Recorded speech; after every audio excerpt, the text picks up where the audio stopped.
Hello बच्चों, let's see the questions. The questions is asking that a quantity of 5 gram of the crystalline salt when rendered anhydrous lost 1.8 gram of water.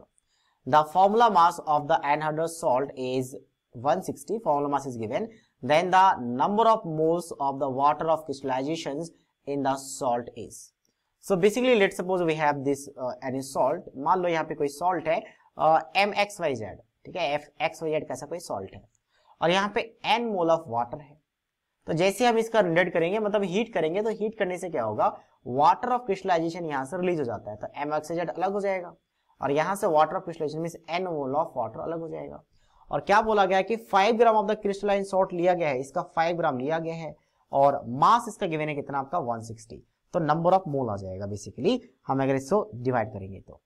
अच्छा एक minute, इसका मास इसमें subtract भी करना पड़ेगा थोड़ा सा, एक बार हम लिख लेते हैं प्रॉपर, क्योंकि ये वाटर ऑफ क्रिस्टलाइजेशन के साथ है, वाटर ऑफ क्रिस्टलाइजेशन के साथ. और ये मोलर मास किसका गिवन है, एनहाइड्रस सॉल्ट का, मतलब जब वाटर के फॉर्म में नहीं है तो ये मास जो गिवन है आपके पास 5 ग्राम इसका मास गिवन है, ठीक है.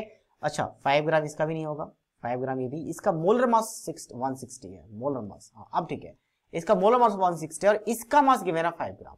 अब ठीक है, ये मास कितना आपका 5 ग्राम है और इसका मोलर मास गिवन है. तो मोल्स ना इसका निकाल सकते हैं ना इसका निकाल सकते हैं, लेकिन एक चीज कहा गया है कि वाटर के फॉर्म में 1.8 ग्राम क्या हो रहा है, ये आपका रिलीज हो रहा है. तो इसका मतलब इसका मास कितना बचा, तो 1.8 सब्ट्रैक्ट कर लेते हैं इससे, तो इसका मास आ गया तो इसका मोल्स आ जाएगा 160 से डिवाइड करके, और इसका मास है तो इसका भी तो मोल्स आ जाएगा.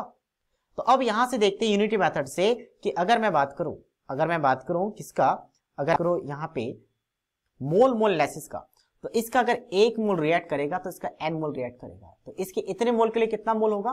तो अगर मैं इस फॉर्म में कर लूं तो इसका आपके पास कितना हो जाएगा 4.2 बाय 160.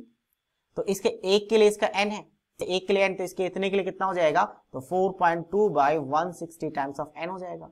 और ये हम यहां से देख सकते हैं कि अगर पॉइंट रिमूव हुआ तो ये आ जाएगा 1/10, तो ये 1/10 के इक्वल हो जाएगा. कहते हैं ये 61. अच्छा ये जीरो कैंसिल आउट हो जाएगा, क्रॉस मल्टीप्लाई करने की जरूरत नहीं, पहले मल्टीप्लाई कर लेते हैं 4.2.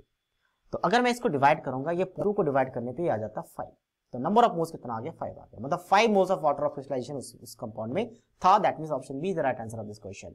सो I hope you understood it well. All the best.